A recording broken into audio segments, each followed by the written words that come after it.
Antônio Carlos é de uma personalidade inquieta e sempre atento às transformações de cada tempo. Por onde passou, ele mudou a dança. Na década de 60, saiu de Porto Alegre e veio dançar no Rio de Janeiro, no Corpo de Baile Municipal e também nos shows da TV Tupi e Record.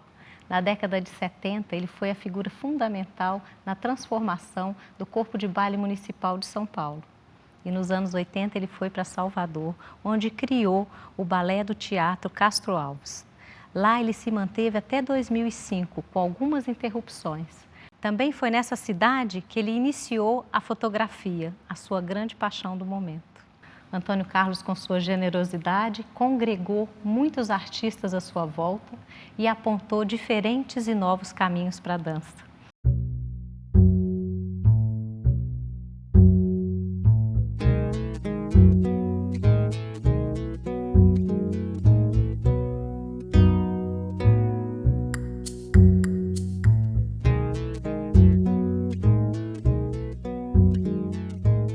Na verdade, eu comecei com teatro, fazendo teatro, né?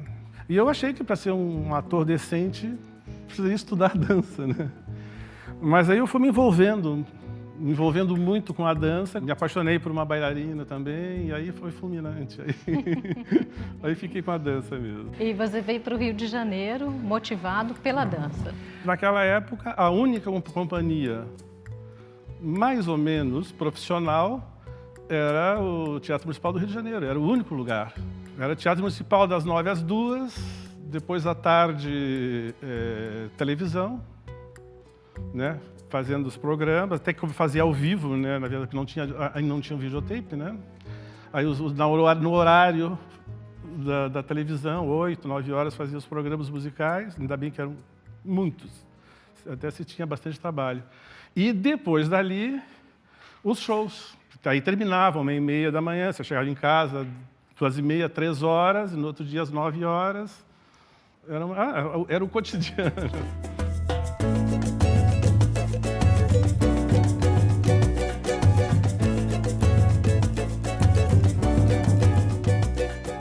É como eu digo, aquela geração de bailarinos todos, eles acabaram sobrevivendo porque tinha empresários como Carlos Machado, Abelardo Figueiredo, Lívio Rangan, Silvio Santos, entende? Nos permitia fazer espetáculos de um outro tipo de dança. Se não fosse o trabalho no showbiz, não haveria possibilidade. Eles subvencionavam, porque naquela época não tinha nada, nenhuma companhia assim profissional, né, paga e tal. E depois também tem um pouquinho mais para frente, já na década de 70, a dança viva.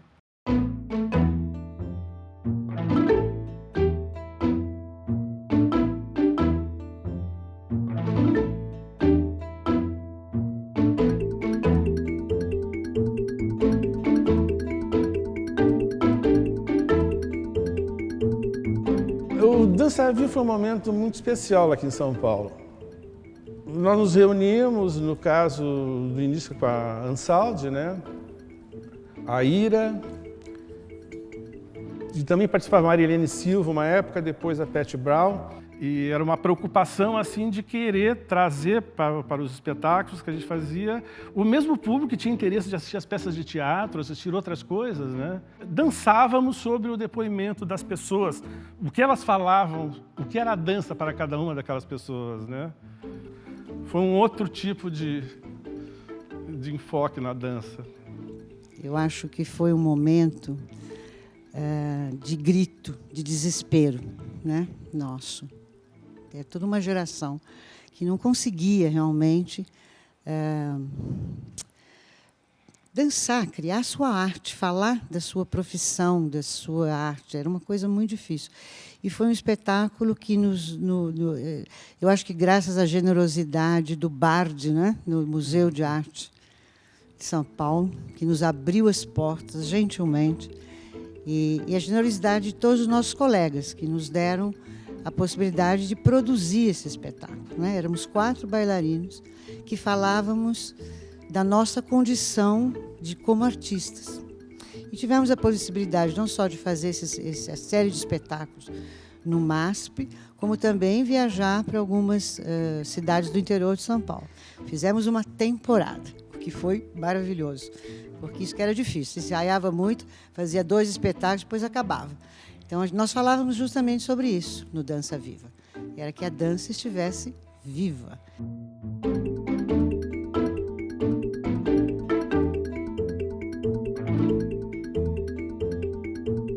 Aí é que eu fui para a Bélgica, especificamente, mas dessa vez eu já fui mal intencionado. Eu já fui para tentar um espaço como coreógrafo. Mas, mesmo assim, houve uma possibilidade, um início de oportunidade, até na mesma época, junto com o Vitor Navarro também, no Real Ballet de Flandres, né? E foi muito bom. Aí começou, realmente, nós começamos a ter um pouquinho, a oportunidade de começar a coreografia. Mas, exatamente nesse momento, Ansaldi me telefona, perguntando se eu queria assumir para reestruturar o balé do Corpo de Baile Municipal. Quer dizer, isso aconteceu por indicação da Marilena Ansaldi para o secretário, era diretor do Departamento Cultural, Mário de Andrade, na época era o nome, o José Luiz Paes Nunes, um baiano que era agitador cultural aqui em São Paulo, e ele não entendia por que o estágio fazia 1000 coisas, o estágio estava bombando em todos os lugares, dançando no Lago do Ibirapuera, não sei o quê, e ele dizia assim, temos na prefeitura uma companhia que não se mexe. Aí ele convidou a Marilena, e a Marilena disse assim, não, a pessoa mais talhada para isso é o Antônio, ele não está aqui, está na Bélgica e tal. Então, porque, quer dizer, ela me conheceu, digamos, profissionalmente, mais profundamente para fazer essa indicação através do Dança Viva. Porque no Dança Viva, naturalmente, eu fui, artisticamente nós fazíamos juntos, né, mas a parte de administra, coordena, faz, botar ordem, assim, bum, automaticamente eu ia fazendo. Aí eu voltei.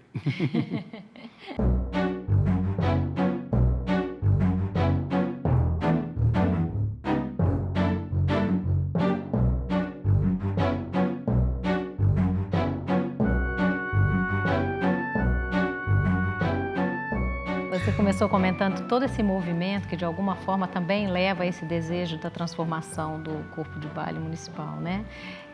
Você teve o surgimento do estágio em 71, o próprio Dança Viva também, em 70. Era uma inquietação que a classe da dança estava passando, que, de alguma forma, vocês catalisaram e transformaram por dentro o Corpo de Baile. Conta um pouco das ideias. Olha, antes, como ele foi criado pelo Johnny Franklin, né? Que era primeiro bailarino do Teatro Municipal do Rio, e coreógrafo também. Foram os primeiros coreógrafos brasileiros, né? O Johnny, David Dupré, Denis Gray, foram os primeiros que começaram a fazer alguma coisa criada no Brasil, né? Lá no Rio de Janeiro. E o Johnny fez um pouco a imagem do Teatro Municipal, que fazia o balé clássico e algo chamado neoclássico. E, enfim, ficou com essa característica, né? Até não sei por razões que eu não sei porquê, ele foi se desativando ou parando de funcionar. Essas coisas também dança, às vezes depende um tanto do diretor da companhia, mas depende muitíssimo da administração cultural da cidade, entende? Aí, quando eu assumi a companhia, foi justamente para mudar.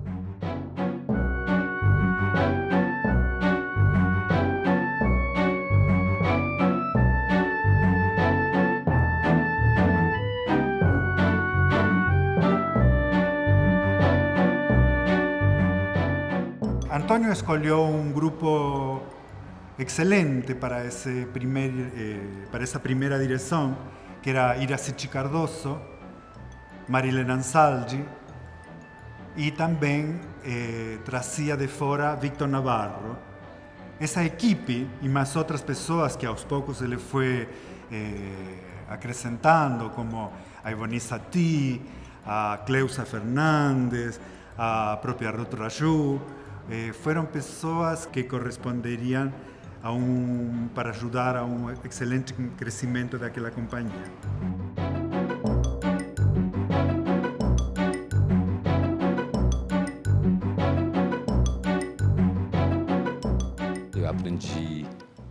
muita coisa com você. E eu me lembro das criações que você fez do nosso tempo. Percussão para 8, com Paulo Herculano. E eu me lembro como você era cabeça dura. E como você trabalhava. E quantas pedras que você tinha no seu caminho. Mas você sempre encontrava a maneira de dar a volta e conseguir o que você queria. Porque você tinha uma visão.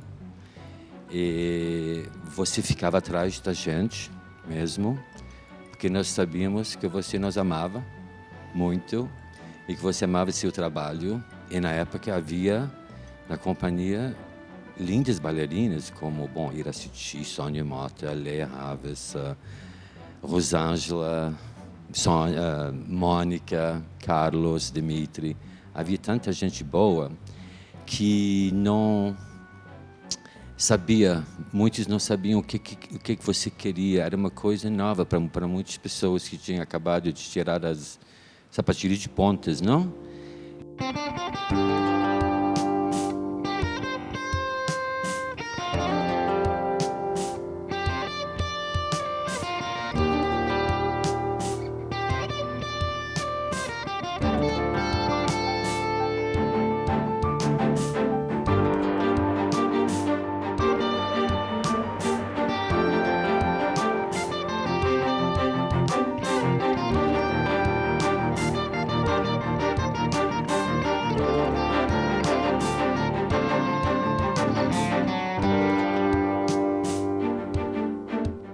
Eu briguei muito com o Antônio, entende?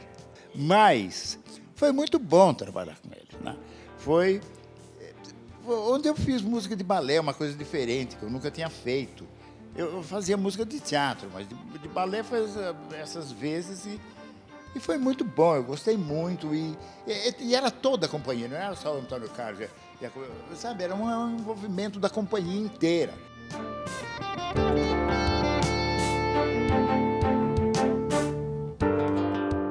Nós tínhamos uma forte ligação com as pessoas de teatro, que faziam teatro, diretores, atores.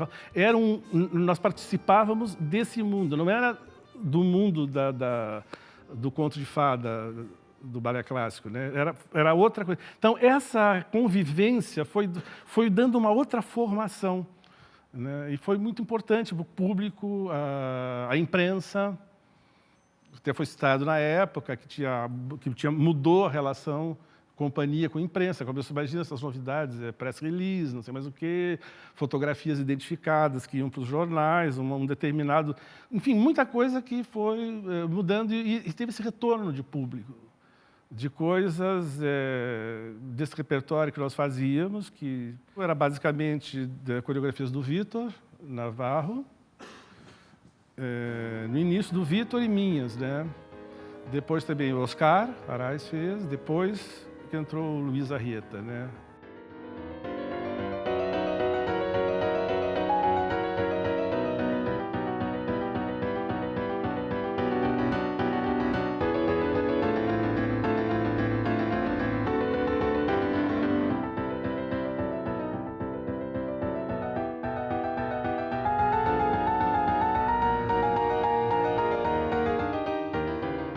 Eu comecei a coreografar no workshop do ano 1977.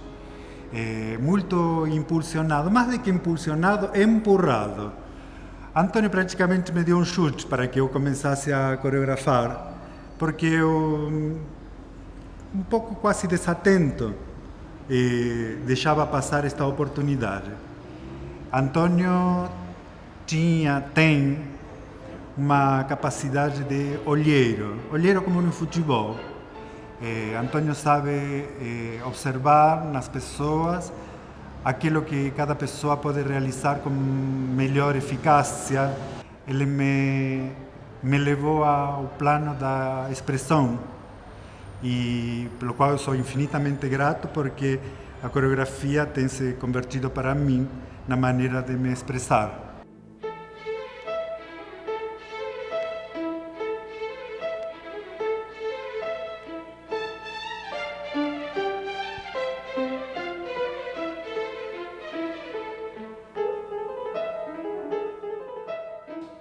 O O Antônio trouxe muitas pessoas muito interessantes para a companhia. E havia esta abertura, né, de experimentação com as técnicas e as coisas da época. A Aquarela do Brasil foi um trabalho muito ousado, em plena ditadura militar. Falava-se dos pacotes. Tinha o Paulo Herculano fazia o mágico, que tirava os pacotes. Então, foi um trabalho. O Teatro Municipal ficava abarrotado às 10 horas da manhã. E quando terminava o espetáculo, parecia que eles iam cair em cima da gente. Era uma coisa impressionante. Eu acho que eu também nunca vi um sucesso tão grande. E toda a intelectualidade, os atores, os músicos, o pessoal da imprensa, da literatura, todos vinham assistir os espetáculos.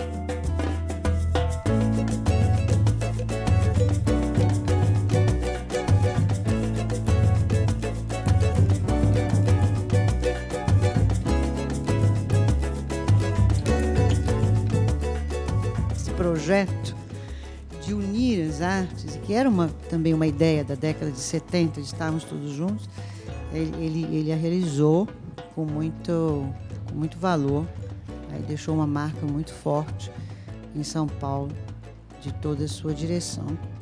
Provocou muita gente e fez história na dança brasileira. Você ficou de 74 a 80 no corpo de baile, à frente do corpo de baile. Isso, é. E em 81 você foi convidado para criar e dirigir o balé do Teatro Casual. Isso.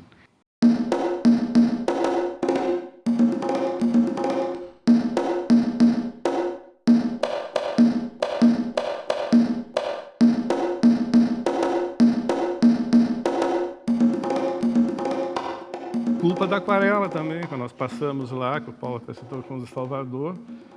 Aí, na época, que era diretor do teatro, o José Augusto Buriti, e ele chegou e me perguntou: o que é preciso para fazer uma companhia como essa aqui na Bahia? Você viria? Bom, eu disse, sim, vamos, quem sabe? Aí eu fui, fiquei uns 10 dias conversando, já voltei de contrato assinado e me direcionei.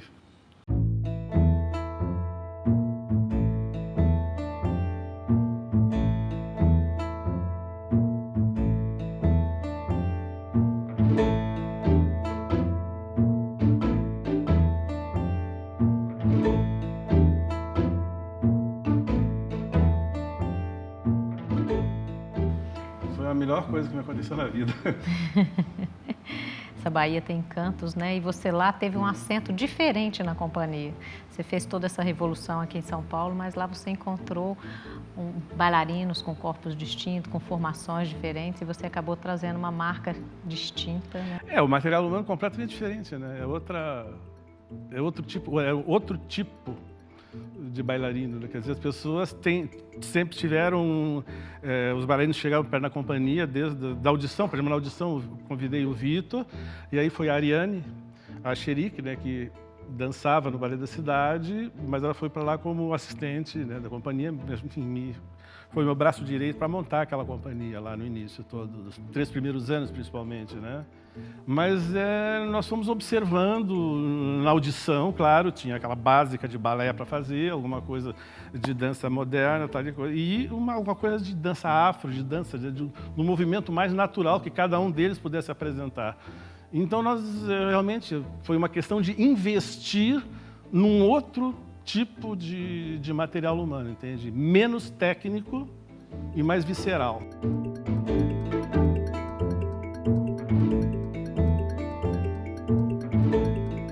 Olha, a Bahia, bem ou mal, sempre teve assim, né, um agito muito grande, né, uma coisa muito efervescente. E de dança também, tinha uma época, o Claudio Morgan tinha estado por lá, era... Enfim, Rolf Gelewski, não sei, tinha um certo... A Bahia tinha, assim, uma certa identidade, mas com uma dança realmente mais experimental, mais ligada a uma formação que eram todas pessoas ligadas à universidade, né? Não ligadas a companhias que trabalhassem com a técnica, enfim, de uma outra maneira, como nós sabemos que é a diferença de companhia para a universidade, né?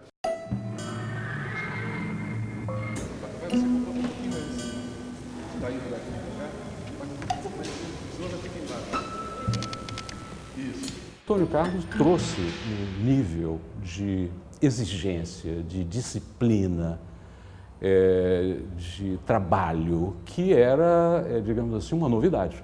Em pouquíssimo tempo, o balé conseguiu capturar o seu próprio DNA, que foi a sua razão da sua existência estética.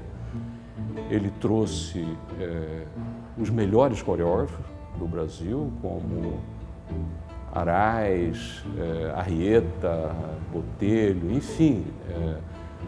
As produções eram extremamente refinadas e cuidadosas, ele trazia figurinistas de São Paulo. Isso foi um conjunto, digamos assim, de qualidades que foram se amalgamando e geraram um imenso prestígio para esse balé, que começou a ter uma vivência internacional, começou a excursionar e fez imenso sucesso.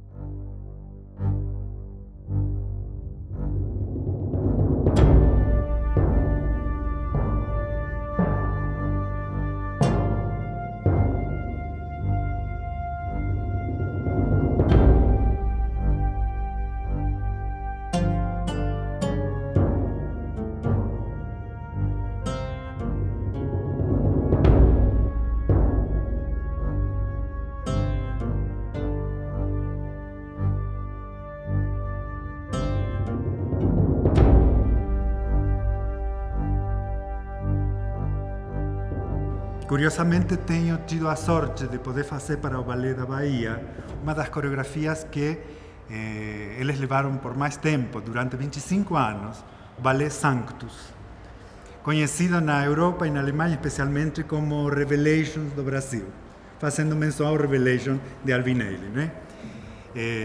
Sempre Antônio me conta muito, de uma maneira muito engraçada, que cada vez que ele tinha que dar entrevista lá na Alemanha, especialmente, e perguntavam sobre o coreógrafo desse ballet que tinha tanto o espírito da Bahia e da África e que continha tanto o movimento da terra, Antônio sempre, quase resignadamente, ele tinha que aceitar dizer que aquele coreógrafo era um argentino que morava há muitos anos no Brasil.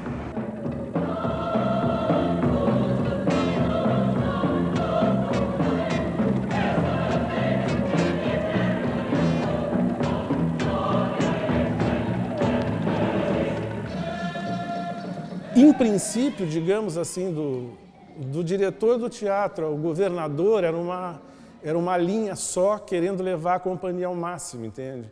E fazendo uma companhia para ser internacional.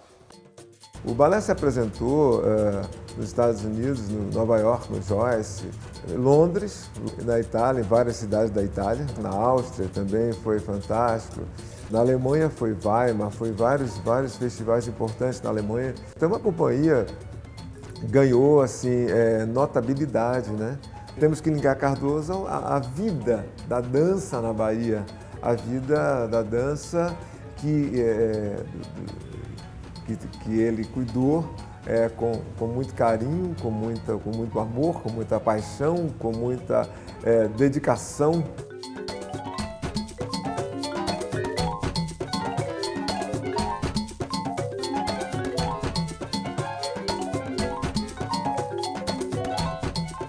Você ficou lá 3 vezes à frente, 81 a 83, depois 87 a 88, 2 anos somente, Isso, e depois você voltou e ficou um longo período, de 91 a 2005. Isso, esse foi o maior período.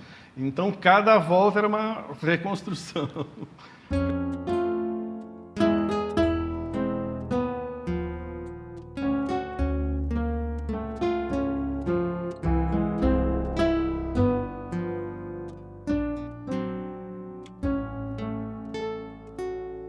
Nós devemos muito a Antônio Carlos. Eu tive imensas dificuldades com Antônio Carlos. Antônio Carlos era um poste de teimosia. Ao decidir uma coisa, ele lutava bravamente na negociação comigo, extremamente inflexível, né? Mas hoje eu reconheço que, no fundo, ele apenas estava lutando por essa qualidade.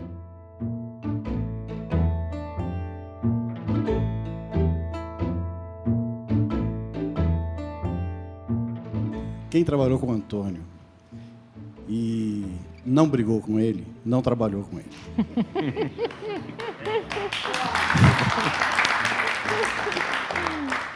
E essa é a marca da exigência que ele sempre fez questão de colocar no seu trabalho, no trabalho da companhia, para que isso surgisse no palco.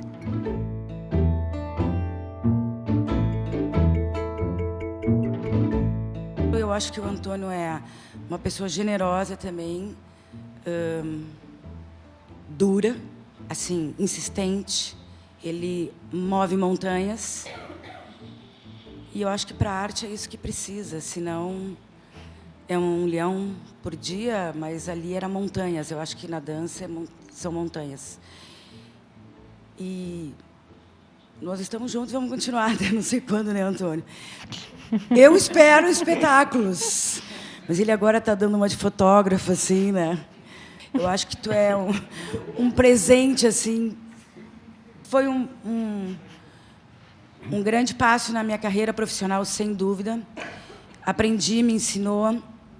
Sempre amei aquela companhia na Bahia, o trabalho de lá. Então, para terminar, eu digo: e babá, caô cabiecile, axé, né? E, curiosamente, nessa capacidade de Antônio ter esse olho para perceber o que cada um poderia realizar de uma maneira mais eficaz, esteja o segredo de ser ele hoje um excelente fotógrafo, principalmente um retratista. Antônio é uma pessoa que saca muito bem e que consegue, através da fotografia, tirar os segredos das pessoas.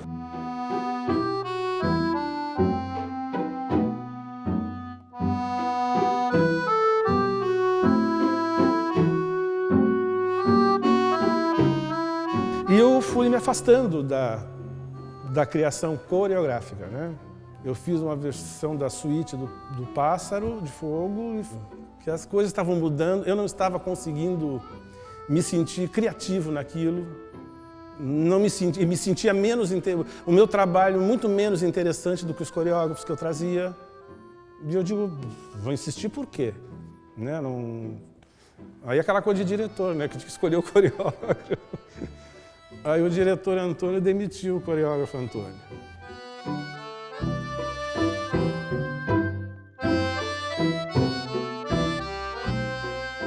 A fotografia me deu de novo a coisa do autor, uma coisa, a ligação com a arte. Como diretor, você participa de tudo, mas não é você.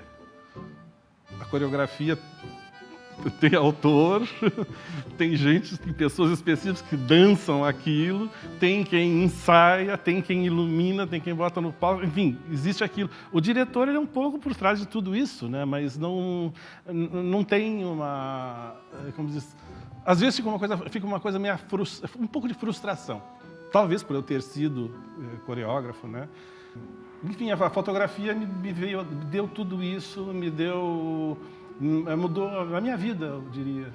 A maneira de ver a vida, o detalhe, a intimidade, o momento, são coisas que eu chego com a fotografia na dança, ou em outras coisas, com uma acuidade que com a coreografia já é impossível, né? São linguagens diferentes, né? Mas eu descobri isso de muita sorte. De descobrir a fotografia. Mais uma paixão, né? Mais uma. É isso que acaba deixando essas marcas tão profundas por onde você passou, né? Essa entrega total, com uma generosidade de acolher os diversos criadores para que a dança inventasse novamente novos e outros e diferentes passos. Obrigada, Antônio. Obrigado a vocês. Obrigado.